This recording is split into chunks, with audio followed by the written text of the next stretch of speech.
Imagine being erased by your own family. No calls, no messages, no birthday, 5 years of silence. What would you do if those you loved forgot you? Stay with me to hear how I turned pain into power. Don't forget to like, subscribe, and hit the bell, because this story will leave you speechless. I've always been the forgetful one in the family, but this time it was them who forgot. Another birthday came and went without a word from anyone. I sat at the kitchen table, the cold remnants of a store-bought cake in front of me.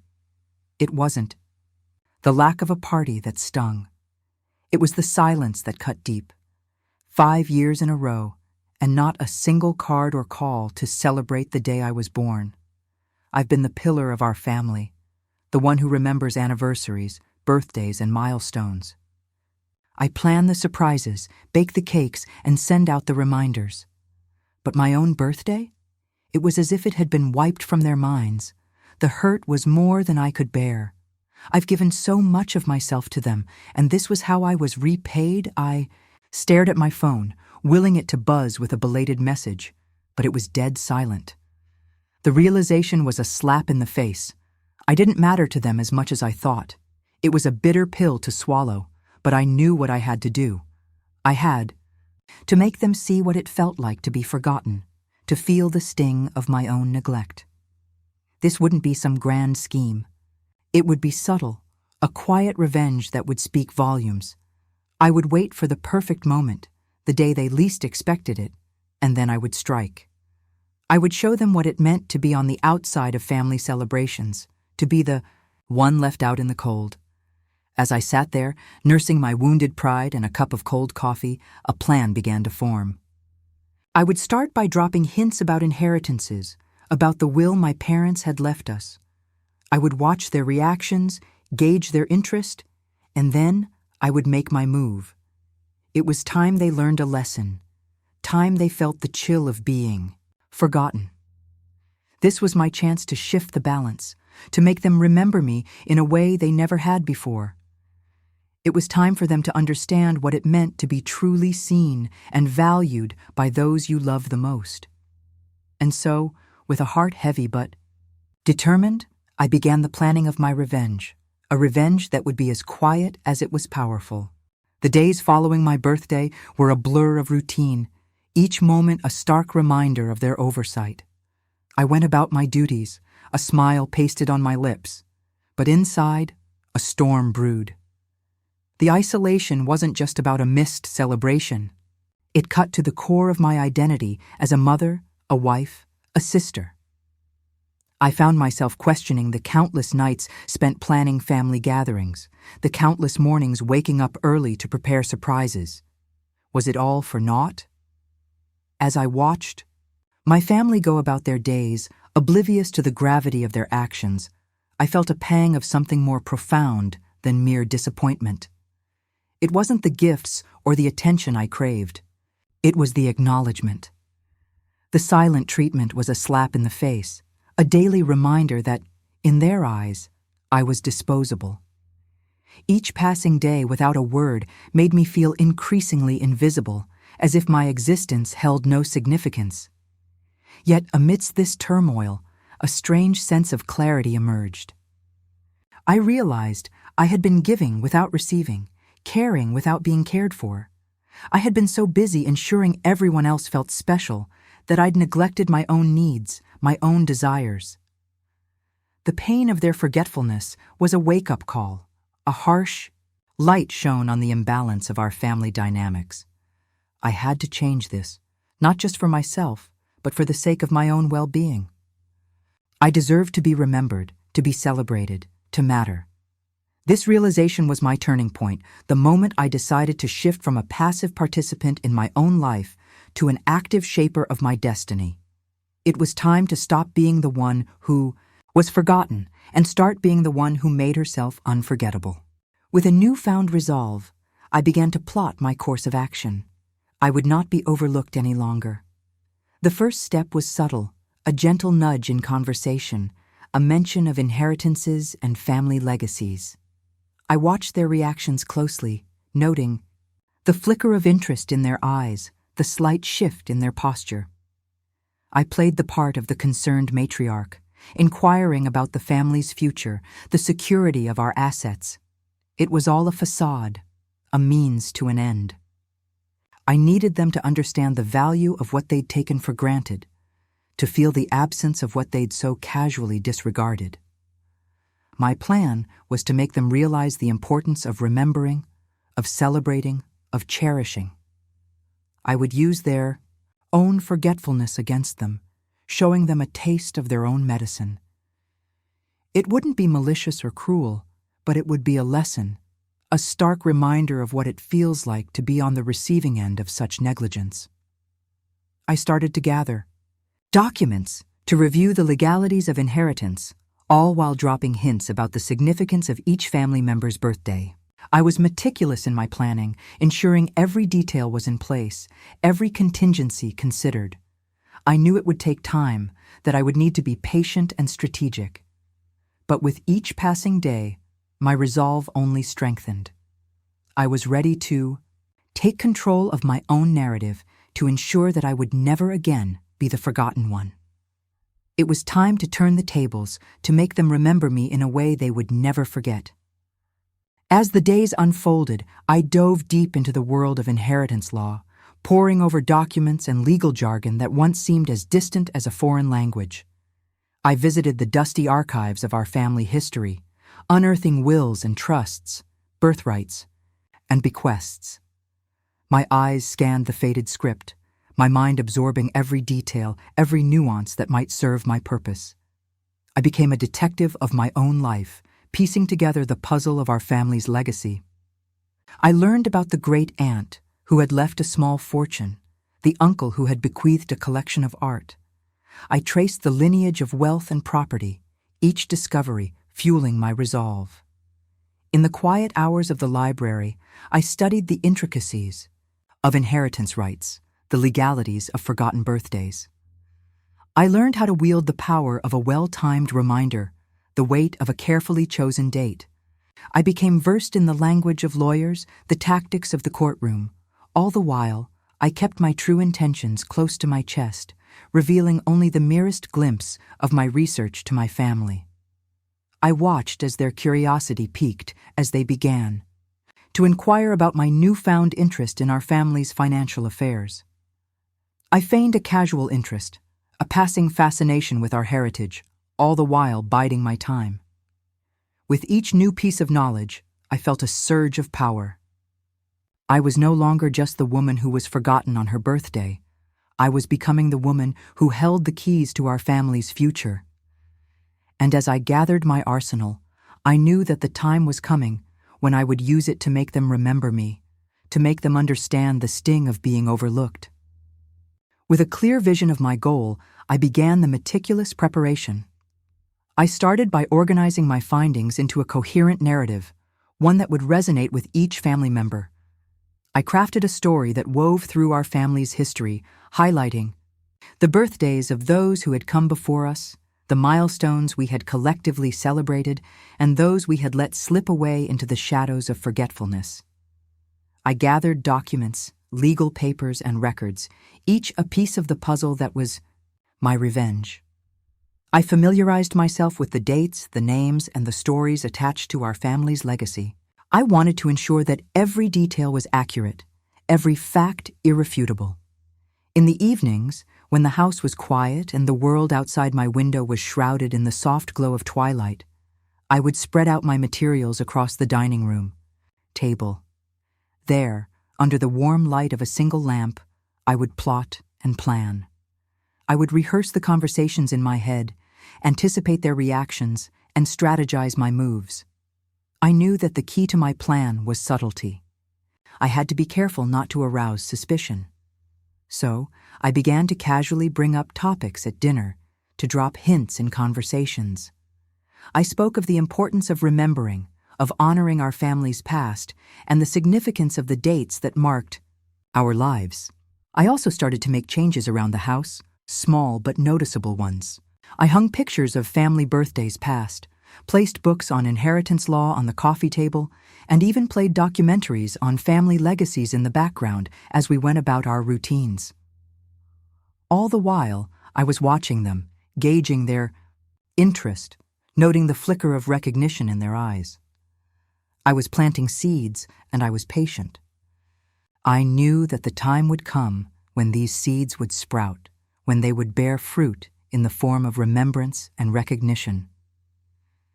As the days turned into weeks, I felt a growing sense of control. I was no longer just the forgotten one. I was becoming the architect of our family's future, the orchestrator of my own destiny.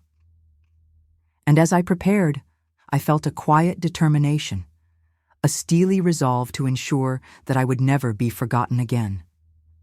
The time had come to make my first move. I chose a day when the family was gathered, a Sunday dinner, a time when we typically shared stories and laughter. I had planned it carefully, ensuring that all the pieces were in place.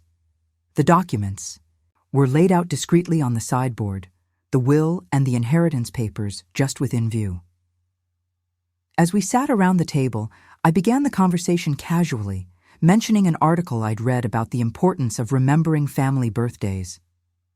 I watched as their expressions shifted from casual interest to confusion.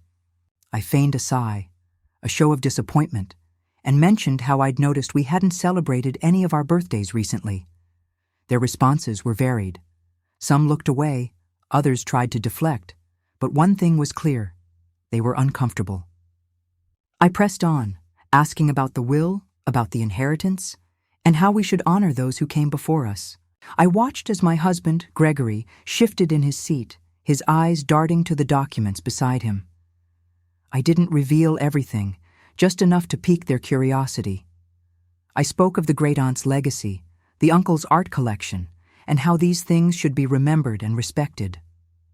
I mentioned the legalities of inheritance, how it's not just about money, but about the stories and the lives that money represents. As the evening wore on, I could see the wheels turning in their minds. They were starting to understand the significance of what I was saying, to feel the weight of their own forgetfulness. I let the conversation drop, letting the silence speak for itself. After dinner, as everyone dispersed, I noticed Gregory lingering, his eyes on the papers. I walked away, leaving him to ponder. The seed had been planted. The first move had been made, and now I had to wait and watch as it began to grow. This was just the beginning. I had opened the door to a conversation that would lead to more, to a realization that would change the way we remembered and honored our family. It was a quiet victory, but a significant one, and as I went to bed that night, I felt a sense of accomplishment. The journey had begun, and I was ready for what was to come.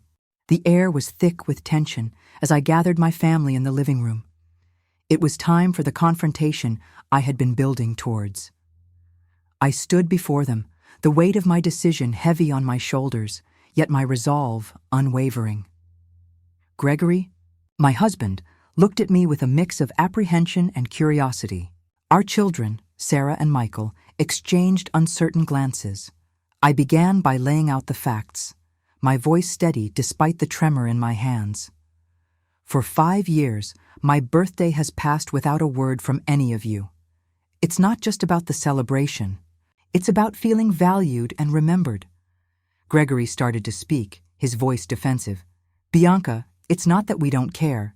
It's easy to lose track of these things. I cut him off, my patience worn thin. Easy to lose track of the things that don't matter to you. But what about when the roles are reversed? What if I forgot about your birthday, or Sarah's, or Michael's? Sarah and Michael looked at their father, then at me, realization dawning on their faces. They had never considered the impact of their forgetfulness. I continued, my voice firm.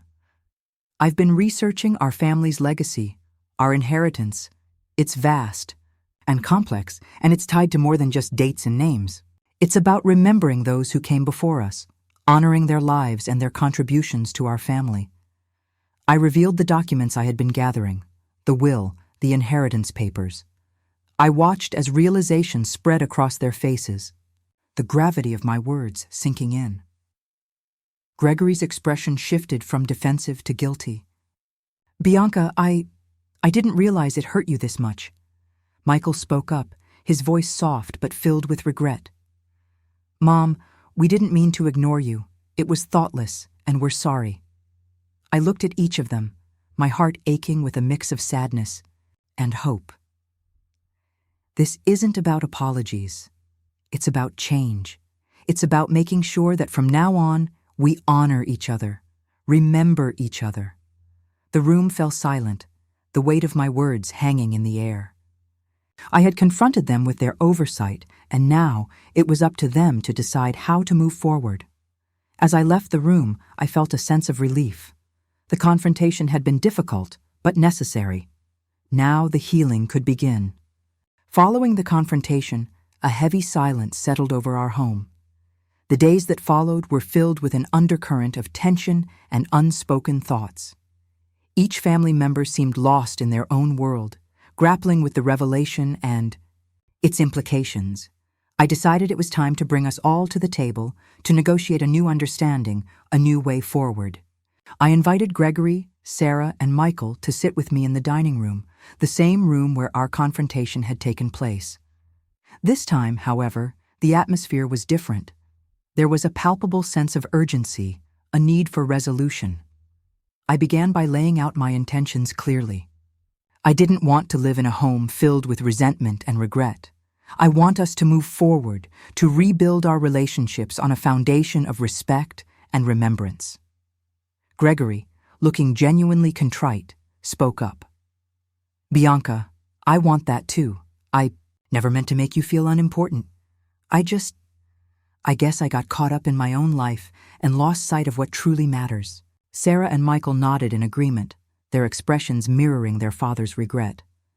They too, it seemed, had realized the gravity of their actions. I reached out for the documents I had been gathering, the ones that detailed our family's legacy. This isn't just about birthdays or anniversaries. It's about remembering who we are, where we came from, and honoring those who built the life we have now. I proposed a plan, a way to ensure that we would never forget such important dates again. Let's create a family calendar, a physical one that we all contribute to and respect. Let's make a promise to each other to honor these dates, to honor each other. They listened intently, the weight of my words sinking in. It was a simple plan, but a powerful one. It was about more than just remembering dates. It was about showing love and respect. After a moment of contemplative silence, Gregory reached across the table and took my hand. "Bianca, I'm sorry. I promise to do better. I want to remember, to honor you." Sarah and Michael followed suit, their voices filled with sincerity as they made the same promise. It was a pivotal moment, a turning point in our family's narrative. We sat there, planning and discussing. I felt a sense of hope rise within me. The negotiation wasn't just about forgetting the past, but building a future where we were all valued and remembered. It was a step towards healing, a step towards ensuring that I would never be forgotten again. As the days passed following our negotiation, I began to notice subtle changes. The once silent birthdays now had reminders set on everyone's phone. The family calendar, once neglected, was now a shared responsibility, each of us marking important dates and milestones. However, amidst the apparent shifts, the underlying current of betrayal lingered, a festering wound that couldn't heal. There was still a lingering sense of something unsaid, a discomfort that hung in the air. I found myself questioning whether the changes were genuine or merely superficial attempts to appease me. I observed their interactions, their conversations, looking for signs of sincerity. But as I did, I realized that I was also seeking the reassurance that I would no longer be the one forgotten. One evening, as I was tidying up after dinner, I came across an envelope tucked away in the back of Gregory's office drawer. It was addressed to him from our family lawyer and marked with "Private and Confidential." The temptation to peek was overwhelming. I hesitated, torn between respecting his privacy and the need to understand whether my fears were unfounded. In the end, the need for clarity won out. I opened the envelope, my heart pounding in my chest. Inside was a letter outlining changes to the family trust, transfers of assets that had been made without my knowledge or consent. It detailed Gregory's attempts to alter our financial landscape, to redirect the inheritance meant for all of us. I felt the sting of betrayal all over again, the hurt as fresh as the first time they'd forgotten my birthday. All the promises, all the negotiations, were nothing but a facade. He was still trying to control the narrative, to manipulate the outcome in his favor. The realization was like a punch to the gut, leaving me winded and shaken. I sat on the edge of his office chair, the letter clutched in my hands. I felt anger rise within me, a fierce determination to confront him, to make him face the consequences of his actions. But amidst the anger, there was also a deep sadness, a sorrow that came from the understanding that the betrayal ran deeper than I'd ever imagined. This was more than just about birthdays or inheritances. It was about trust, about the very foundation of our relationship. And now, with this new knowledge, I knew that I had to make a choice. I could either walk away from the broken trust and the shattered relationship, or I could fight for the respect and the remembrance that I deserved. But one thing was certain. I would no longer be the one to bear the silence of their forgetfulness alone. The revelation of Gregory's deceit had left me reeling. I found myself at a crossroads, the path ahead shrouded in uncertainty. The betrayal cut deep, but it also ignited a fire within me, a resolve to reclaim my worth and ensure I was never. Again, an afterthought, I decided to confront Gregory, to look him in the eye and demand the truth. I needed answers, not just for my sake, but for our children's, for the sake of our family's integrity. I set the envelope on the kitchen table where we often discussed our days, a silent testament to his duplicity. When he arrived home, the sight of the envelope stopped him in his tracks. His face paled, the blood draining from his cheeks as he realized what I had discovered. "Bianca," he began, his voice wavering, but I cut him off. "Explain this," I said, my tone steely, leaving no room for evasion. He hesitated, then began to speak, his words tumbling over each other in a desperate attempt to justify his actions. He spoke of pressures, of the need to secure our future, of the fear of losing control. But I wouldn't be swayed. "You had a choice, Gregory. You chose to betray my trust, to manipulate our family's legacy for your own gain." My words were sharp, each one a strike against his deception. His shoulders sagged, the fight leaving him. He looked at me then, his eyes filled with a mixture of regret and sorrow. "I was wrong, Bianca. I was thoughtless and selfish. I didn't consider the pain I would cause you, the damage I would do to our family."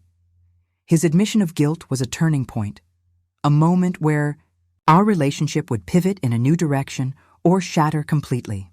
The anger I felt began to ebb, replaced by a profound sadness and a longing for the man I once knew, the man who had promised to honor and cherish me. I took a deep breath, steadying myself before I spoke again. "We need to rebuild trust, Gregory. It won't be easy, and it won't happen overnight. But if we're to move forward, if we're to salvage what's left of our marriage, it has to start with honesty and a commitment to change." He nodded, his eyes glistening with unshed tears. "I want that, Bianca. I want to make this right, to earn back your trust."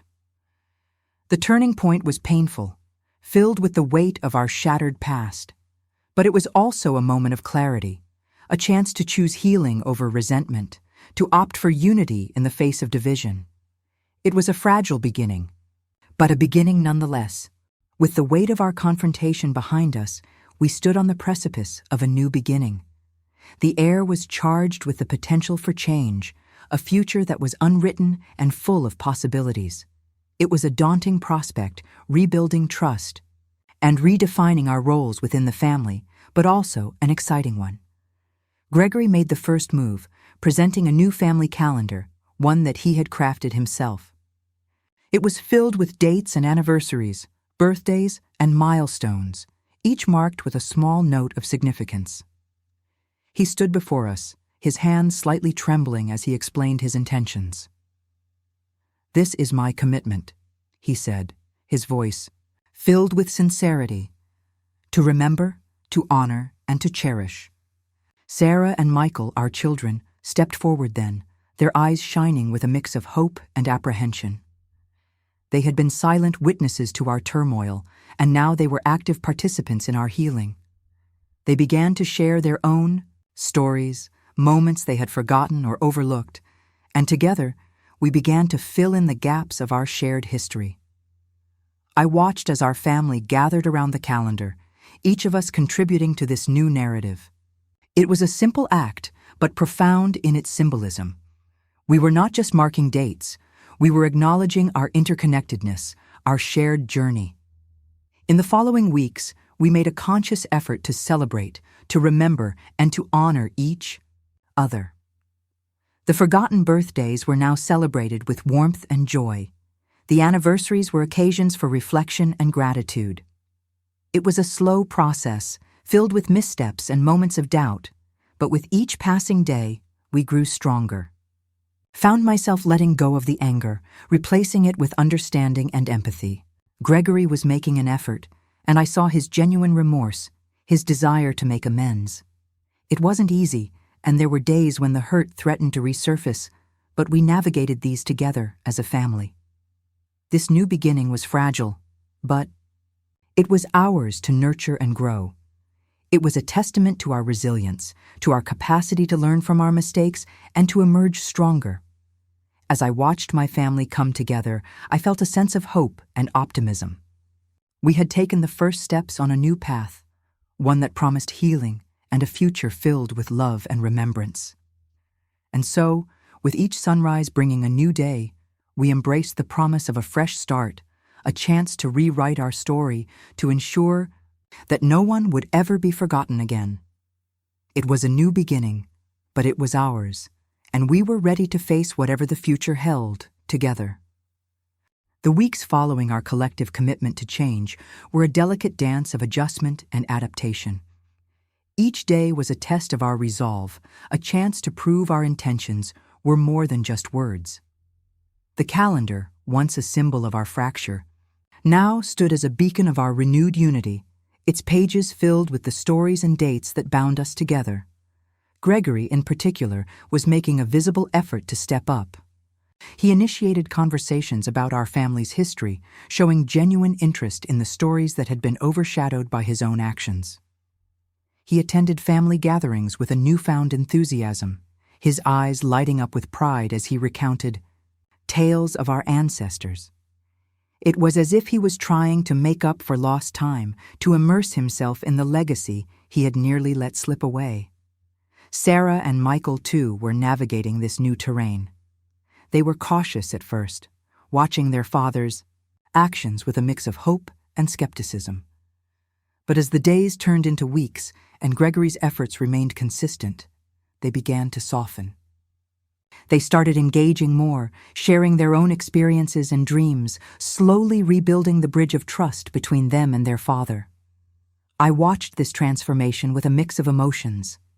There was relief, certainly, to see the changes, to know that my confrontation had sparked something meaningful. But there was also a lingering pain, a wound that wouldn't fully heal overnight. The betrayal had cut deep, and while the steps towards healing were promising, they were still just that, steps. I found myself reflecting often on those early mornings, sitting alone with a cup of coffee, the quiet house around me. I thought about the path we had chosen, the journey of rebuilding trust and honoring each other. It was a slow process, filled with missteps and moments of doubt, but through it all, we were learning, growing, and becoming a family that was stronger for having faced its shadows. The aftermath of our crisis was not just about addressing the past, It was about forging a future where we were all committed to remembering, to celebrating each other, and to cherishing the bonds that made us who we were.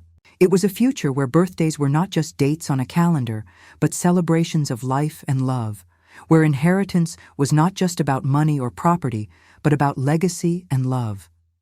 And so, as we moved forward, we carried with us the lessons of our pain, using them as a compass to guide our steps. We were a family in transition, in the process of redefining what it meant to be united, to support each other, and to honor the past while embracing the future. It was not an easy path, but it was ours, and we walked it together with hope in our hearts and determination in our steps.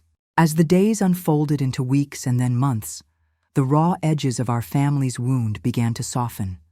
The calendar, once a symbol of our discord, now bore witness to our healing. Each marked date was a testament to our commitment to remember and honor one another. It was more than just a piece of paper. It was a living, breathing reminder of our renewed vows. I found myself in moments of quiet reflection, sitting by the window as the sun dipped below the horizon, casting long shadows across the room. I thought about the journey we had embarked upon, arduous, filled with tears and doubts, but also with glimmers of hope and the warmth of rekindled love. The betrayal had been stark and painful, but it had also served as a catalyst for change, for a reevaluation of what truly mattered in our lives. Gregory's transformation was not just skin-deep, it was evident in the way he carried himself, in the way he engaged with our children and me. He was present, not just physically, but emotionally. He listened, he empathized, and he made an effort to understand the depth of the hurt he had caused. It wasn't perfect, he stumbled and sometimes fell back into old patterns, but the intent was clear, and for that I was grateful. Sarah and Michael too, were adjusting, finding their footing in this new dynamic. They were more open with their emotions, more willing to share their thoughts and fears. They had been silent witnesses to our family's turmoil, and now they were active participants in its healing. Their resilience was a testament to their strength, and it inspired me. In the stillness of the night, I would lie in bed, the soft hush of sleep around me, and I would let my thoughts wander back over the past months. I considered the weight of forgiveness and the significance of the second chance we had all agreed to give one another. It was a delicate balance, this act of moving forward without forgetting the past, and I was constantly reevaluating whether we were truly on the path to healing.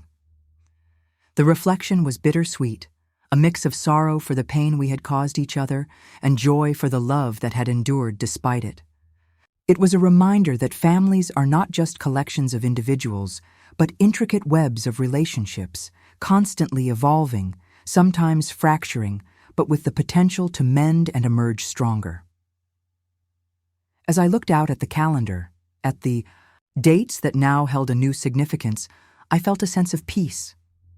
We were not the same family we had been a year ago, scarred and changed by our experiences. But we were a family that had chosen to face its shadows and work towards a future built on a foundation of honesty, respect, and love.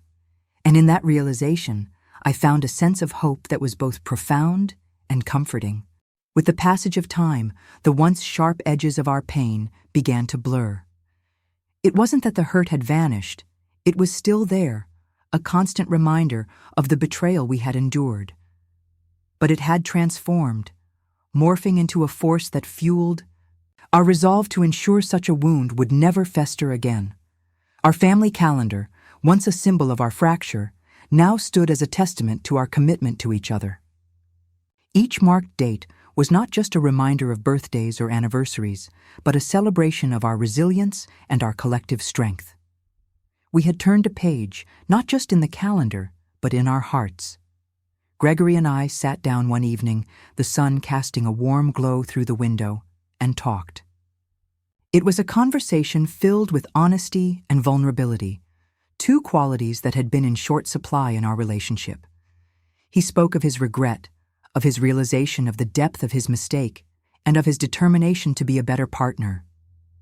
I listened, my heart heavy with the weight of his words, but also with the hope that they carried. Sarah and Michael had grown in ways we hadn't anticipated. They had become more open, more communicative, and their eyes held a wisdom that spoke of their experiences. They had learned the hard lesson of betrayal, but they had also learned the value of forgiveness and the power of second chances.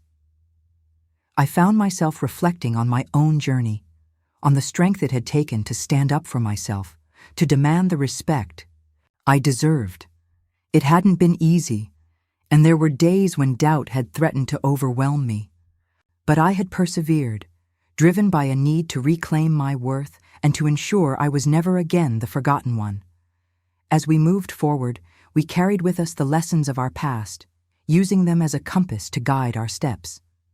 We had learned that trust was not something to be taken for granted, that it needed to be nurtured and protected.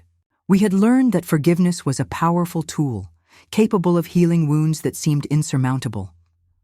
The resolution wasn't just about mending the pain. It was about building a future where we were all valued and remembered. It was about creating a legacy that was built on love and respect, a legacy that future generations of our family would look back on with pride.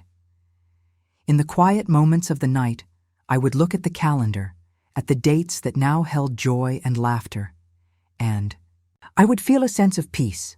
We had come so far, and while the road ahead was uncertain, we were ready to face it together, as a family united by our experiences and our love.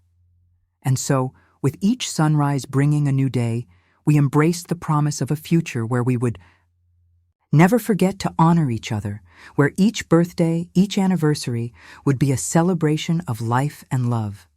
It was a resolution filled with hope, a future where we were all remembered and cherished, a future that was ours to shape.